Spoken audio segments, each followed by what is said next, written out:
Right, good morning to you both, and we'll make a start. Today we are in First Samuel 21, and looking at this, there are two parts to this, I think. So we could do up to verse 9, and then when David runs to Gath. So if we do 1 to 9 first, that would be brilliant. One of you pray or read. I'm happy to do either. You prayed yesterday, Steve. Do you want to read today, or would you like me to? I'm happy just to enjoy everyone else doing something. Okay, that's fine. So what would you like to do, David? Sorry. I'll pray. Okay, you pray. I'll read. Father, we just love you. We sit with you right now and listen to you in our hearts as we read your word. And Father, I just pray that our hearts would be open to receive your revelation in Jesus' name. Amen. Amen.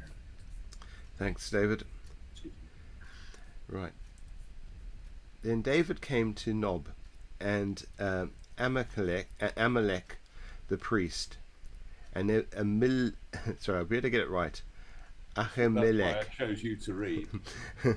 Ahimelech, and Ahimelech came to meet David, trembling, and said to him, "Why are you alone, and no one with you?" And David said to Ahimelech the priest, "The king has charged me with the matter, and said to me, let no one know anything about the matter about which I send you, about which I charged you. I have made an appointment with the young men for such and such a place. Now then, what do you have on hand? Give me 5 loaves of bread, or whatever is there." And the priest answered David, "I have no common bread on hand, but there is holy bread, if the young men have kept themselves from women." And David answered the priest, "Truly, women have always been kept from us, as always when I go on an expedition. The vessels of the young men are holy, even when it's an ordinary journey. How much more will their vessels be holy?" So the priest said to him, they gave him the holy bread, for there was no bread there but the bread of the presence, which was removed from before the Lord, to be placed by hot bread on the day it was taken away. Now a certain man of the servants of Saul was there that day, detained before the Lord. His name was Doeg the Edomite, and the chief of Saul's herdsmen. Then David said to Ahimelech, "Then have you not brought here a spear or sword at hand? For I have brought neither my sword nor my weapons with me, because the king's business required haste." And the priest said, "The sword of Goliath the Philistine, whom you struck down in the valley of Elah, behold, here it is, wrapped in a cloth behind the ephod. If you will take that, take it, for there is none but that here." And David said, "There is none like it. Give it to me."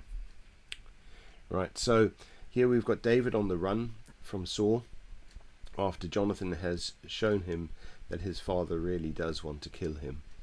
And he's run and on the way met this priest, and we've got a situation here where he's hungry. It's not clear whether he's on his own, but it's also clear there's men with him. So I'm not sure quite which scenario that's playing out. The ESV notes say he moved around from place to place, gathering a group of 400 men, which later increases to 600. And so this is sort of a season of David's life from chapter 21 to chapter 26. And we see David is on the run here, and looking for safety, but also obviously quite hungry. If you ever see that sort of Channel 4 program in the UK where they do the kind of people run from, and they've got these people chasing them with police and everything trained, and they look at cameras and all that kind of thing to track them down. Every time they touch society, it becomes a little bit more dangerous for them. If they go for a meal at a friend's house, they'll track down the friend, and there's all these kind of things. Every time David touches society, it's dangerous for him if he's on the run, because people can just take that straight to the king. And so he comes to see the priest, and in seeing the priest, there's one of Saul's herdsmen, his chief herdsman, there as well. So it's dangerous for David. He's going to be found out, so he can't stay there long. So I'll open it up. Hopefully that's enough introduction, and let you guys go for it. Where's Nob? I'm not sure, but I'm guessing it's... I can't see it on my map at all. Okay. There's a priest there, so it's got to be somewhere central, I would think. Yeah. I would say it's on the way to Garth. Yeah. I'm not sure. I can't see it here. Yeah.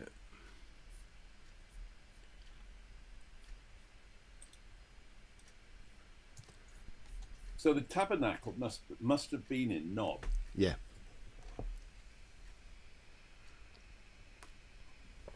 At the time, yes, and the bread would have been before the presence. So, was that why David went there? In order to, he wants to be in God's presence. He's on the run. God is his only protector. We read a lot of psalms about this, and actually, there's a special psalm celebrating his what happens next in the second half of this chapter. So there's obviously this is where the tabernacle's based. We always think of the temple in Jerusalem, but Jerusalem's not the center of things spiritually at this stage. It does under David's reign become the center of things. But here we've got the tabernacle there, and bread being placed each day before the presence of God. So I think in this we've also, so David kind of tells a lie here on the way in. Oh, the king sent me on a mission. The king certainly has sent him on a mission. It's probably not a full lie. It's probably a half truth more. The mission the king sent him on was running for his very life. And so he's saying, here I am. I'm on a mission. Why are you on your own? The king sent me on a mission. And so here he comes, and he asks for some bread, and then he asks about weapons as well. So he's not very well kitted out for a mission from the king. But what we find is in his in the bread, he gets offered the bread from the presence. Now this bread wasn't allowed to be eaten by normal people. It was only allowed to be eaten by priests. And common bread was for people. So there was food in the temple, in the tabernacle for people, which was common bread, but that was all gone. So only the bread they had was the bread that sat in the presence of God, that only priests can eat. And in Luke 6, you find Luke 6, the beginning part of that, Jesus makes reference to this very occasion. So is it a mark as well? Is it? Yeah. So Luke 6, I've got here, on the Sabbath while he was going through the grain fields, his disciples plucked and ate some of the heads of grain, rubbing them in their hands. But some of the Pharisees said, why are you doing what is not lawful on the Sabbath? And Jesus answered, have you not read what David did when he was hungry, he and those who were with him, how he entered the house of God and took and ate the bread of the presence, which was not lawful for any, but for priests to eat. And he also gave it to those with him. And he said to them, the Son of Man is the Lord of the Sabbath.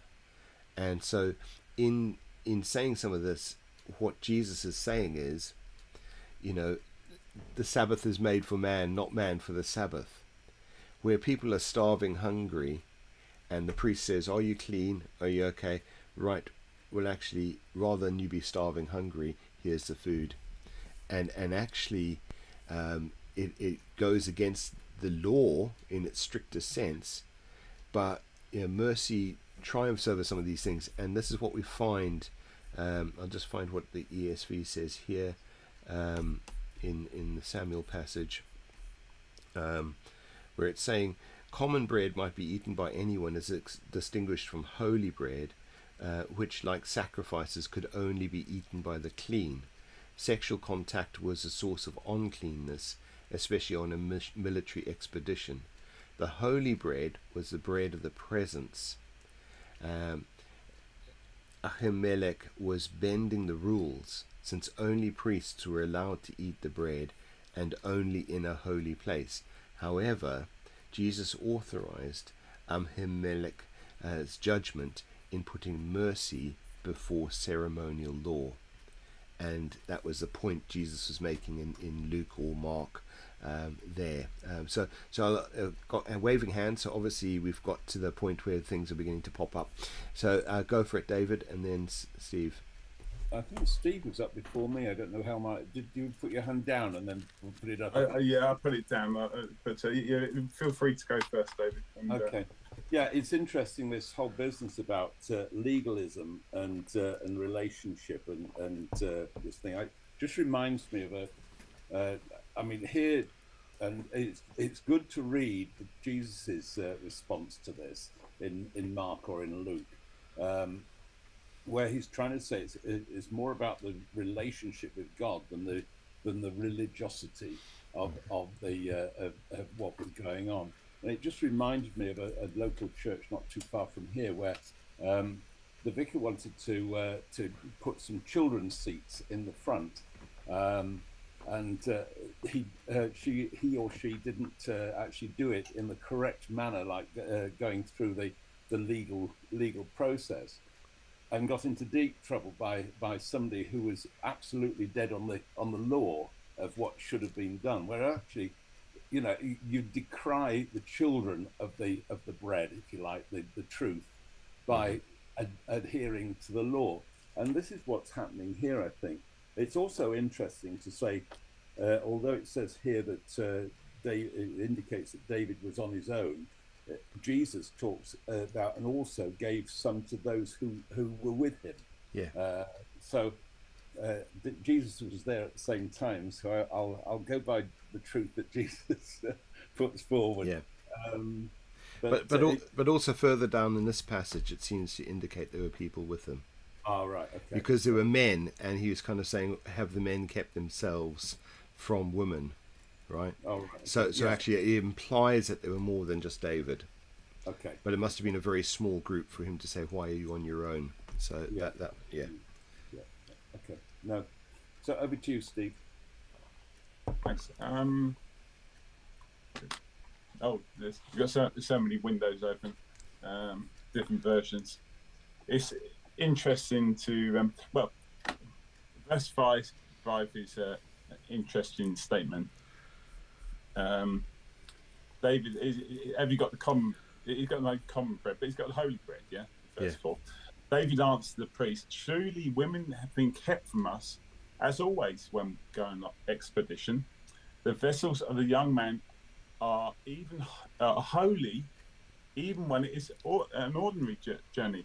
How much more today will their vessels be holy?" So that last sentence in that verse, how much more today will their vessels be holy? I assume that he's referring to eating the bread will make them, if not perfectly holy, they'll be on the scale of holiness. They'll be even more holy once they see. Yeah, that's not the bread. It does something, doesn't it? It's the bread which comes down from heaven, and all of Israel ate from the manna of heaven. And then, of course, we're talking about Jesus and how he first is bread, and he says, "I am the bread." Just while I'm here, Eugene, I think's his name, the Message puts his spin on it. David, none of us are such a woman. I always do it this way when I'm on a mission. Men abstain from sex. Even when it is an ordinary mission, we do that. How much more on this holy mission? Now, he's putting his own interpretation to there. Yeah. I don't know if it is a holy mission or if Mr. Peterson's gone too far with his paraphrase. But so I'll probably, we could do one more. We'll look at, it is interesting. I think we've already hit the nail on the head. How much more today will their vessels be holy, talking of their own bodies when they eat the bread of the presence? Anyway, that's enough of that. Yeah, thanks, Steve. Well, I think it's from me. Yeah. But I think that's a very good point, because both can be implied. I think it depends on the Hebrew, and the subjects and objects in the sentence. And I don't know Hebrew enough to be able to answer that. But I think the fact that that they've kept themselves holy. And they always did that on military missions, and I think that's very interesting. It's in the law that they should do that. So there's an obedience to the law there in David and his men. But I take the point that once you eat holy bread, you're even a little bit more holy, and that may have been inferred. I mean, you could take it from that, and I think I don't know what the NAS has if that's what you're using. David, I don't know which version you're using today, but go for it. Today I'm using the New King James, but I can go to the NAS if you want to. But I try and get sort of a revelation of what's actually happening here, because it's a reference to purity of people who are eating this bread. They can only eat the showbread if the men are pure, and it just reminds me of when we come to communion. Paul says, "Don't come to communion with the wrong attitude," and we come to the communion knowing that we are righteous in God's eyes, knowing that we have that purity, and I think there's a parallel along here all the way through the Old Testament. There are pictures of the New Testament church. So here we are. He's talked about the purity of the receiver of the holy bread, and what's more holy than the bread of Christ, the body of Christ. And so it sort of speaks to us about how we're allowed to come and eat the holy bread because of the purity of what Christ has actually done on the cross for us. It's not through our own but it's actually recognizing that in ourselves that makes us actually pure, and that we can actually come to the bread, to the table, knowing that Christ has made us pure, and we're not just coming to have a scoff. So and I think that point where Paul says each person should examine themselves. Yeah. And I think that's a really good point. And here the priest kind of sets that principle. I don't know of it elsewhere, but he kind of says, actually, examine you guys. You're okay. You're right with God. You're not, that's fine. You're in a good standing law-wise with God. Okay, I shouldn't really do this, but I'll do it because it's less risky if you weren't right. There's some of that in this, but the priest has given permission. So I think once the priest gives permission, he's taken responsibility for it, but he must have felt, this is right to do. It's the symbolism of the bread rather than the bread actually being holy as such. It symbolizes. Yeah, but I think it's also the kind of thing that Jesus is after in this is actually mercy triumphs over this legalism. Yeah. And actually on the Sabbath it says don't do any work, but actually this guy needs healing. I'm going to heal him. You're allowed to free your donkey or your ox from a hole on the Sabbath. Why can't you heal this guy on the Sabbath? And actually, there's a logic in that that it's like, yeah, probably upset a few folks with this kind of analogy, but Go for it. It's always good to- I was on pest control on a farm, helping take care of things, let's just say, and we'll leave it at that, in my teens. And there was a whole load of crows feeding off animal troughs and things like that. And I dispatched one of them, and my grandfather said, "Oh, did you get anything?" When I came back with the gun, and he goes, I said, "Oh yeah, I got rid of the things off that."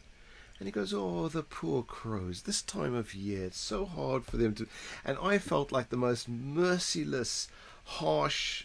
I mean, I probably don't do any hunting now as a result of that. In that, you know, it was harsh and merciless. And actually, that kind of thing, his tenderness as a farmer all his life, he had a tenderness for wildlife on his farm that actually let them have a little bit here and let them have a little bit there. It's not so bad.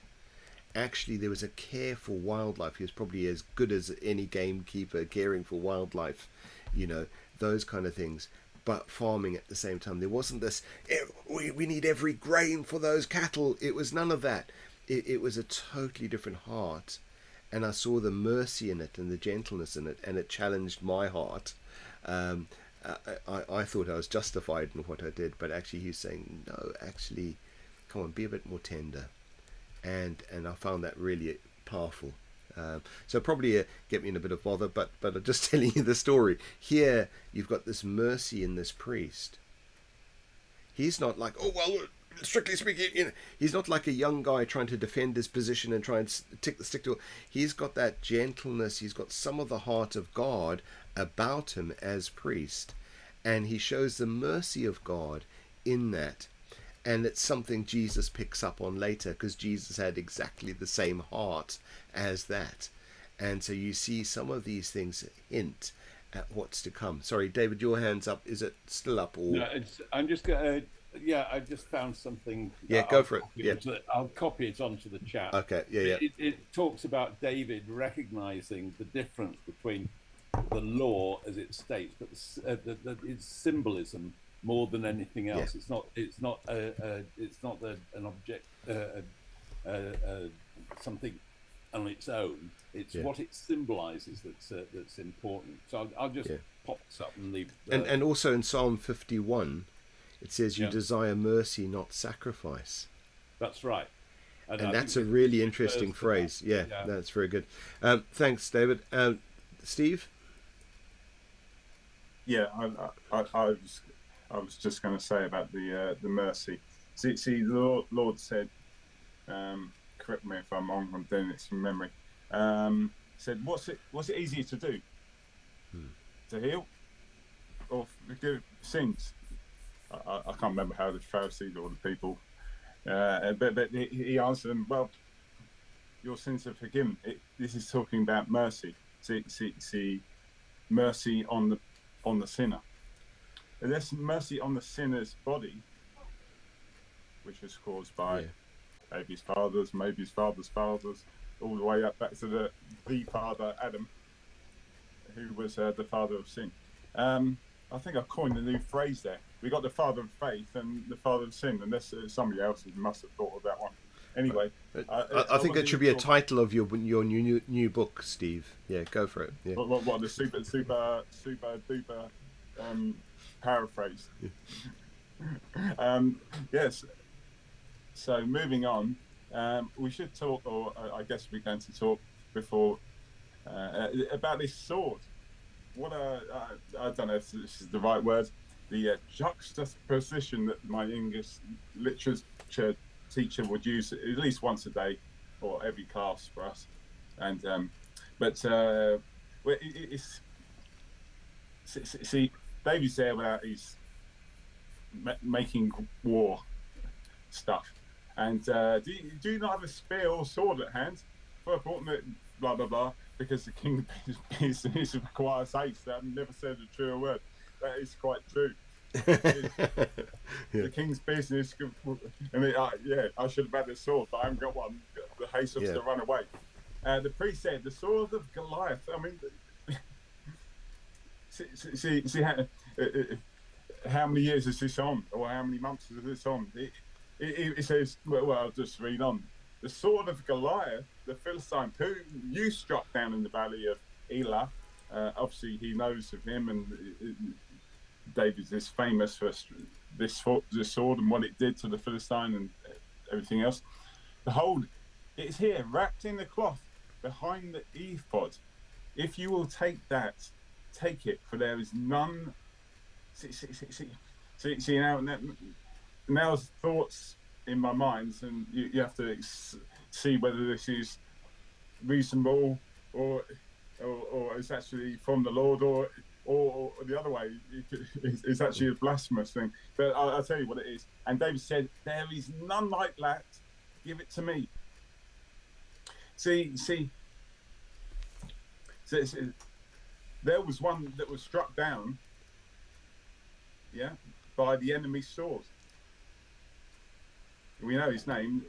You get to know it. It's the number one answer in to every Sunday school. But it's funny how now he's grown. David is grown. He thinks, well, we are, But the statement, "and there is none like that. Give it to me." See, back then he couldn't use Saul's stuff, could he? No. And he was using his own stuff that he had tested. Oh, I haven't tested that. I can't. It's too heavy. Yeah. Well, he tested Goliath's sword because he chopped his head off with it. So he'd had a go at it. No, I was talking about Saul's. Oh, Saul's. Yeah. Remember that Saul's. Yeah. Said, "Oh, yeah." He put it on him. The male, male shit to stop. Stop the sword coming in, and he gave him his own sword, didn't he? Saul gave him his own sword, but it's now flipped round. There's actually, at the end, he gets the sword, does the deed anyway. Yeah. But isn't it amazing? That is the heaviest sword, because and now David saying, "Yeah, that's great. Yeah, I'll take anything." Well, is he saying I'll take it? No, he's taking the best. Yeah, and I think, it's interesting. The irony of that being the only sword. I think the other thing that's standing out to me here is there should have been plenty of common bread. There should have been plenty of provision in the Lord's house. And actually there wasn't. That shows something of the reign of Saul and what it does. The focus is not on what's God bringing forth, it's what the king's saying. And I think that's a very interesting position. The fact that there's no common bread is a statement of how the tabernacle is regarded by the people under Saul's rule. And I think that's a very interesting thing. And I think I think I hadn't thought of that before today, but actually that does show, hey, there's no bread. There should be bread. Sorry guys, I've got to actually give you the holy bread, because that's all the bread there is. Are you pure? Are you clean? Okay, I'll give it to you. I think that's a really interesting statement. So I don't know if you've any thoughts on that or other things, David. Yeah, I'm just going back to the sword and its significance of being in the house of the Lord. Obviously, it was kept there as a reminder of the power of God over the enemy, and it just reminded David. I would think that the God who'd actually started a work in David was actually going to fulfill it in him. Whether it was too big for David or not is really irrelevant, and I don't know whether I seem to remember, wasn't it that the Philistines would not allow the Jews to have any blacksmiths or people around, so there was not a huge number of swords around, I would have thought. But this was kept. And what's an ephod? I thought an ephod was a garment of clothing, or is it? Yes, but it can. If you remember, Gideon had an ephod made that became an object of worship. So it can also. It's kind of like the breastplate, kind of. I think it was worn on the chest of priests. Yeah, I was trying to figure out how this priest had this sword up his jumper. Shing! And this huge Goliath sword that you couldn't really hide is sort of like wedged there. No, I don't think so. Yeah, it must have been an ephod, a different ephod, or something. That's round behind the curtain or something. But it was there. Yeah. No, it couldn't have been behind the curtain because it was there to remind people of the power of God against the enemy. So it couldn't have been hidden away. It must have been quite evident. So when people came into the place, they could actually see it. And I think that's why David said that there is none like it. Give it to me. So he took it with him, almost like to remind him of what God is going to do. He's going to fulfill his promise to him. Yeah, and I think that's very powerful. In that he's but I also sorry, it just sort of came to me. We should have testimonies of what God has actually done in our lives. That we should remember and go. And when things are tough, you go back to it. And you remember what God's done. You remember what work He's doing. And I just thought I've been musing over Andy's preach last Sunday, where he was encouraging people to share their testimony, or testimony as he pronounced it. And I just wondered, on Sundays, maybe we should give people, I know we do have a sort of an open house sort of thing, but to purposefully give people an opportunity to actually speak out the testimony of what God's actually done in their lives. And we do from time to time. I think it was a week before Andy asked everyone up to give testimony after my preach. So I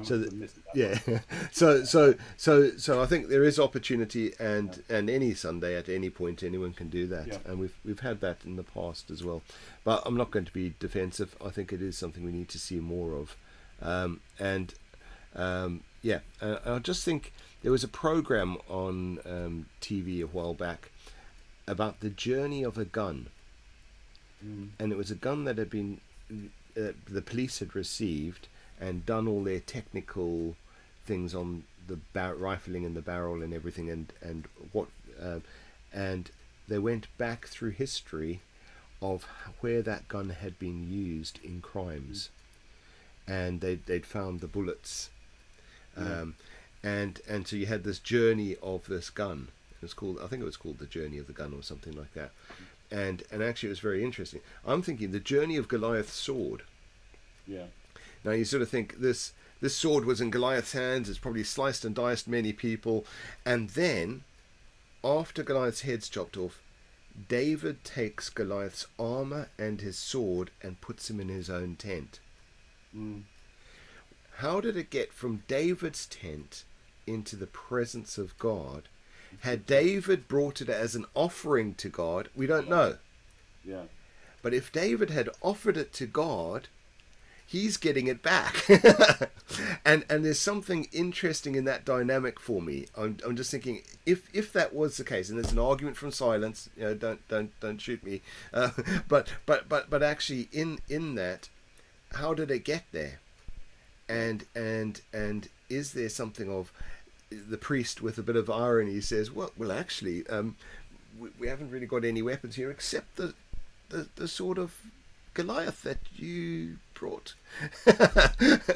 And if it was brought as an offering, as a sign or something like that, then it belonged to God. To take hold of that was something as well.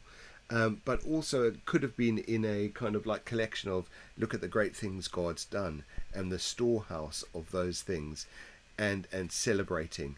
And I think like our testimonies do, like you're saying, David. And I think it's sometimes laying those things. Let's remember what God's done here.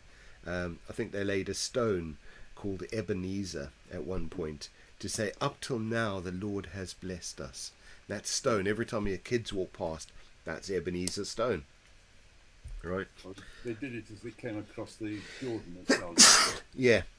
They laid piles of stones. So there's some of these things. So there's a symbol of what God's done in the past. And for David on the run, what does that do for him?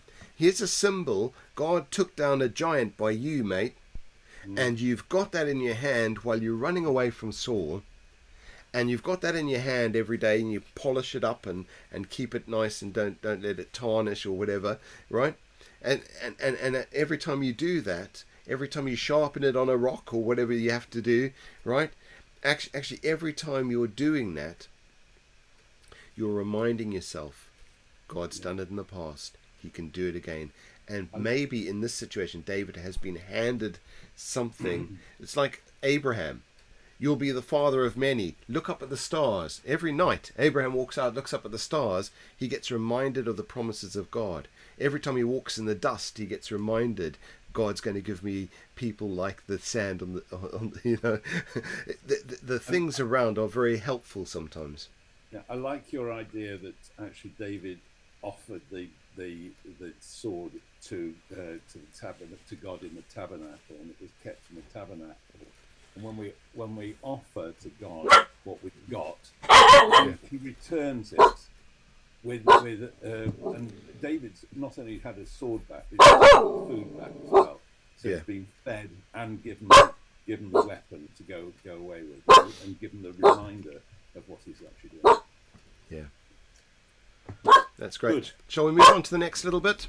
Yeah. Sorry, the dog's a little bit lively here. She'll settle in a bit. Right, verse 10 onwards. Shall I read? Yep, and I'll silence the dog. How about that? There we go. Okay. Then David arose and fled that day from before Saul, and went to Achish, the king of Gath. And the servants of Achish said to him, "Is this not David, the king of the land? Did they not sing of him to one another in dances, saying, Saul has slain his thousands, but David his 10,000s. Now David took these words to heart and was very much afraid of Achish, the king of Gath. So he changed his behavior before them, pretending madness in their hands, scratched on the doors of the gate, and let his saliva fall down on his beard. Then Achish said to his servants, "Look, you see the man is insane. Why have you brought him to me? Have I need of madmen, that you have brought this fellow to play the madman in my presence? Shall this fellow come into my house?" ? So I love the way he goes, why would you, do I lack madmen?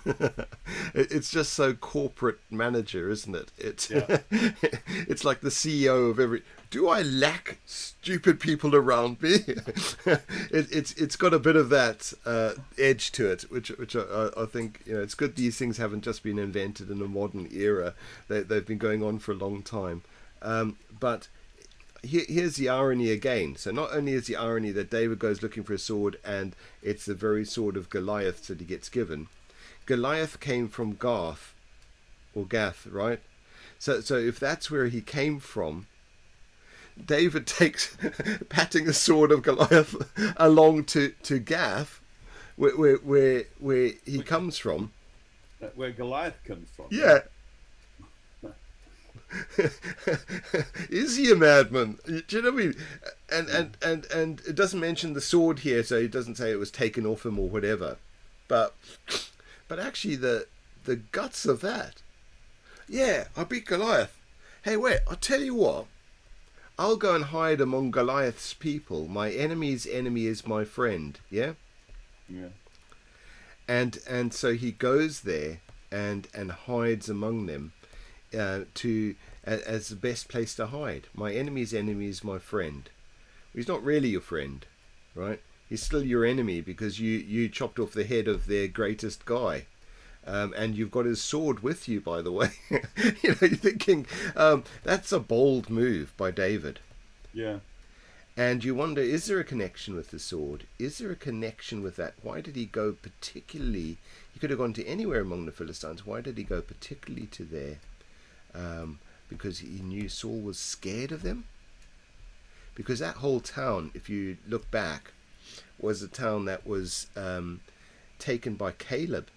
It was a city of giants. Mm. And actually, back in the day, so when the Promised Land was taken, there was something hereditary in the people there that they kept producing giants. They were a city of giants. If you look back at Caleb saying, yeah, I'll take them on at 85. And actually, that city of giants was still producing giants, tall people. And this is where David chooses to go and hide. And I think there's another reference later on to someone who came from there and was quite big as well, but wasn't the size of Goliath. But Goliath was super huge. It was a bold move of his because, I mean, he's slaughtered Goliath. Now, Goliath must have had relatives in Gath. Yeah. And they must have been pretty cheesed off with him. Yeah. And if you, as he appeared to be defenseless, I'm surprised they didn't just hack him to pieces. But of course, God's on his side, so he walks into the lion's den, if you like. Yeah. And the lions don't actually attack him. Yeah, and it's like when you see the scenes where fish are jumping out of the water because a shark's coming. Yeah. There's some of that. Their fear of not having air or not being able to breathe is less than their fear of the shark. So they jump on the land. David's concern or rates the attack from Saul as more dangerous than going and sitting with Goliath's family. That tells you something about the threat from Saul. Mm.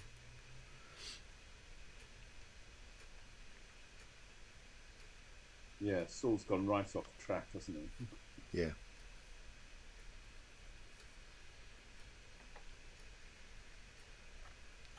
So what's interesting here is there is a psalm on this, isn't there? I'm remembering back to when we did Psalms. There's a psalm on when the Lord rescued David from Achish, or Achish, and that's really Psalm 34 and Psalm 56 were a response to this occasion. So just remembering back, taste and see that the Lord's good. Shall I read it out? I don't think it's too long.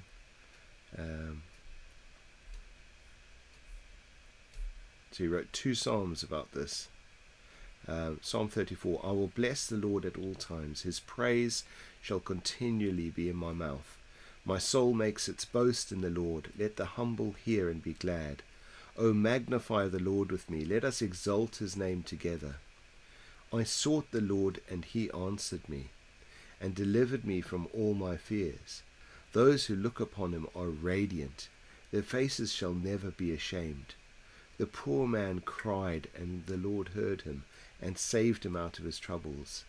The angel of the Lord encamps around those who fear him, and delivers him. O taste and see that the Lord is good. Blessed is the man who takes refuge in him. O fear the Lord, you his saints, for those who fear him have no lack. Young lions suffer want and hunger, but those who seek the Lord lack no good thing. Come, O children, listen to me, and I'll teach you the fear of the Lord. What man is there who desires life, who loves many days, that he may see good? Keep your tongue from evil and your lips from speaking deceit. Turn away from evil and do good. Seek peace and pursue it. The eyes of the Lord are towards the righteous, his ear towards their cry. The face of the Lord is against those who do evil, to cut off the memory of them from the earth. When the righteous cry for help, the Lord hears and delivers them out of all their troubles. The Lord is near to the broken-hearted and saves the crushed spirit. Many are the afflictions of the righteous, but the Lord delivers him from them all. He keeps all his bones, not one of them is broken. Affliction will slay the wicked, and those who hate righteousness will be condemned. The Lord redeems the life of his servants. None of those who take refuge in him will be condemned. And so what we're seeing from the psalm is that David's hiding place, even though he was hiding with the Philistines, he was hiding himself in God. And he writes this, it's a song of praise to God. It's not saying how brilliant he was. There's no mention of that in it. It's all God focused. That this man, this poor man, this hungry man, hid himself in God, and God rescued him. And here the rescue package is with the wisdom to act like a madman and dribble down his beard, isn't it? So that's pretty interesting wisdom. It looks like foolishness to most. David? Yeah, just something struck me here that actually they say, and the servants of Achish said to him, "Is this not David, the king of the land?" They recognized him as king, even though Saul was still on the throne there. Yeah. They recognized David as king, and I was just musing. I was looking at various things, and apparently in those days, if you were mad, there was a sort of a feeling that if you killed a mad person, the devils, the demons that were actually possessing the mad one would come out and attack the people who killed him. So they just didn't want anything to do with it. So it was quite a clever ruse to actually pretend to be a bit mad. Yeah. But, it's this recognition of who he is, in spite of him actually not sitting on the throne, which I thought was quite interesting. Yeah, it also shows you how the enemy does intelligence. Yeah. So they knew Saul was hunting this guy down. They would have known stuff like that. It was pretty public. I mean, he's using his soldiers. Every movement of Saul, the Philistines would have been going, okay, he's moved to here, or he's moved to there, or what's going on. You know, that's how you survive. You need some intelligence of what's going on, and actually in that they were very aware of what was happening in Israel very often, and so for them they go, oh, this is the guy he's trying to kill. Why is he trying to kill him? Because he's going to be king. You know, that's why he's so mad about this guy. This guy should be his general, but he's not. He's chasing him because he's scared of him being king. Oh, well, that's common practice, you know, in every nation. You know, that kind of top off your opposition, that kind of point of view. Even your family. Yeah. And you find this in Egypt. They used to kill their brothers and sisters who could have been a threat. You know, and I've seen it in other history where someone killed all the folks around them, and actually one of them escaped with his army and set up a whole new nation. You know, so you've got different elements in history where this is very common practice. So the Philistines can see straight through what's happening. There's no but to call him king, it's an interesting prophecy there. But yeah, Steve, sorry, you looked like you're about to come in. I can say something if you want, but the ESV study notes has a bit to say about them calling him king.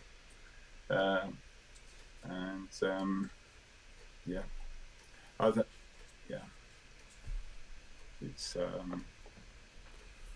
I wouldn't make too much of it in accordance with what the ESV observed.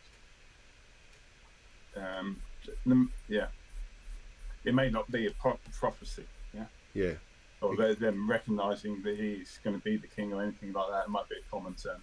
You have to have a look. They have a bit of discourse over the matter.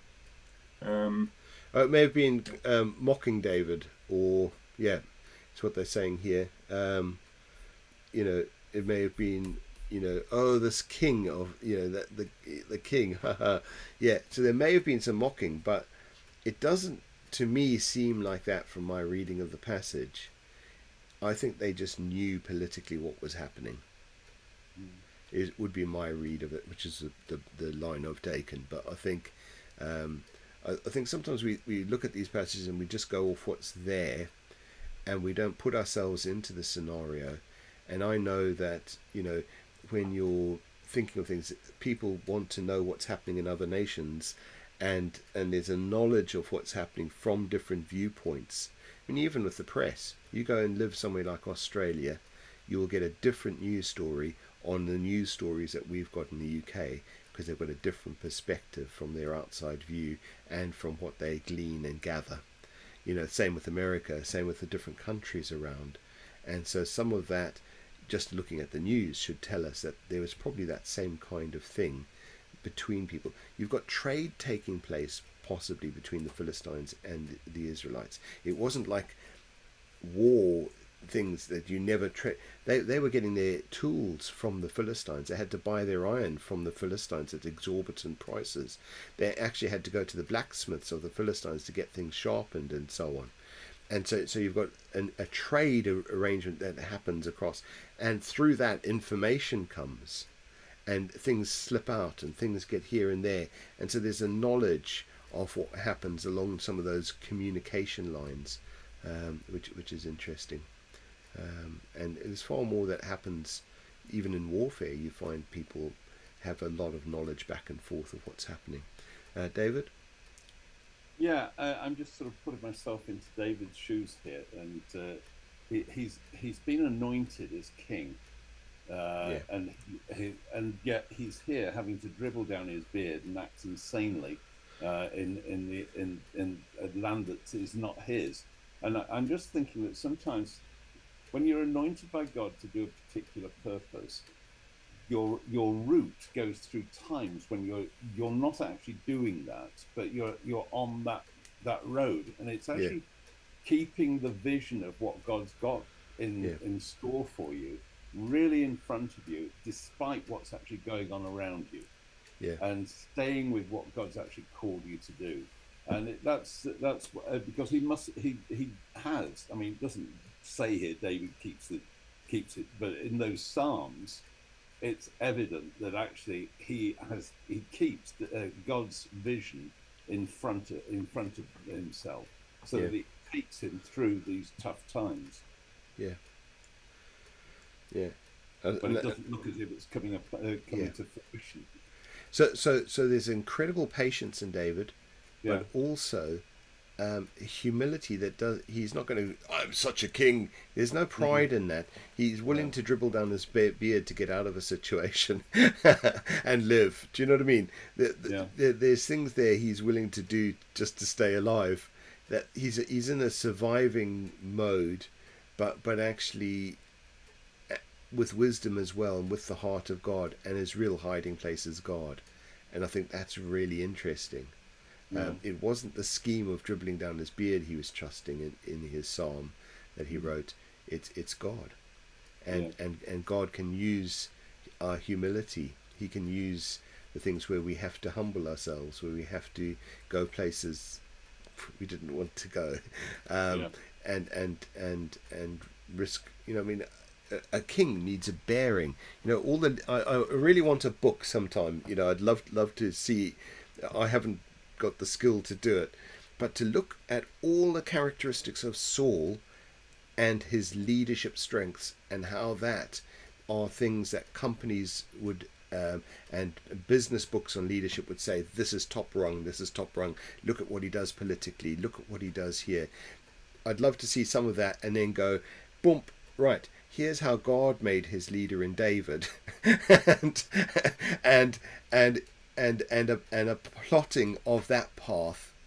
And because Saul knew how to work people, he knew what people wanted, he knew how to play the political game. He knew, I'd love to see all the, because I think if we're in the modern day, Saul would have written the books, This Is How You Should Be a Leader. Do you know what I mean? A lot of characteristics there. And then you've got this other side with David. I'd love to see a leadership book with the two examples either way, because I think that would be a really interesting kind of dichotomy, really. It's an interesting leadership in business, because I always remember sort of working with British Airways when they became privatised, and how it was turned upside down almost, where the leaders were the servants to enable the people at the front line to do their job. Yeah. But over the years, it sort of lost it. And we worked with many companies, but it seems to have lost itself because of man's pride and arrogance determines that they have the managers have to be top dogs, and it just destroys the whole thing. But here you've got. I mean, I always used to argue that whatever's in the Bible works. If you can find it in the Bible, that's what you should be doing. Yeah. Because otherwise, it doesn't actually work in the long run. Yeah. Get short-term gains, but not long-term. Yeah. So what you're saying is my first part of that would be absolute rubbish, and actually, it's yeah. So I'll take that. We'll cancel the book. Yeah. I'm not. I wouldn't call anything that you do. No. You're too polite, David. But I think I now see. Yeah, I'll listen to you on that. But yeah, I wasn't going to do anything much with it anyway. But I think what's interesting here is this fact that David's run to the Philistines, and that's a pretty big move for David. If you were planning to be king by your own means, you would not want to taint yourself with having been with the enemy. It's going down to the bottom in order to come up to the top. I mean, you no self-respecting person who wanted to be king would go to the enemy. Yeah. And yet God's with him. God is his hiding place. But I think in some ways he felt he had no option. Maybe. I don't know. But it's interesting. And why would you go to the enemy with the sword of Goliath into Goliath's hometown? I just think, wow. Steve? Yeah. Checking. I'm not muted. I think that there is mileage. Anyone that wants to just mentally or take notes or compare Saul in the Old Testament. I wouldn't just do it as this political. I would say the basis would be Saul's carnal failings compared. So here's what I'd have: Saul in the Old Testament compared with David's in the Old Testament. Saul's carnal nature and David's, however you want to put it, his godly nature. You can also, in the same comparison, have Saul in the New Testament, who's a different Saul, but maybe, of course, we all, in our minds, draw the parallel, if you've never done it, but I'm sure everybody here has, draw the name of Saul in the New Testament, and, of course, Paul in the New Testament, the reborn Saul. So, yeah. And then also you can compare it with Jesus, which is the successor, and what's the synonym, the antonym of successor, the ancient one. Also, Jesus is the one that precedes David as well. Obviously, I love that dichotomy. I mention it as often as possible. That Jesus alerted us to. And much to the thrill of the people in Jerusalem, not to the thrill of the Pharisees that liked to ask difficult questions themselves, which happen to not have an answer, but Jesus answered them every time. Then he give them a little, you like this dichotomy? Here's a conundrum for you guys. How is it that, sure, somebody, maybe I should memorize that verse. and that Yeah. would be part of my anyway. So, Brilliant. yeah, in all seriousness, there is a lot of mileage to help us grow. Yeah, yeah. I'd be careful not to do it just to comparing godly wisdom and worldly wisdom. But yeah, I think you can just find it all in the Bible, really. Would be the way I always. Wisdom is wisdom, and I think that's a good point, Steve. Right. Well, I think we'll leave it there.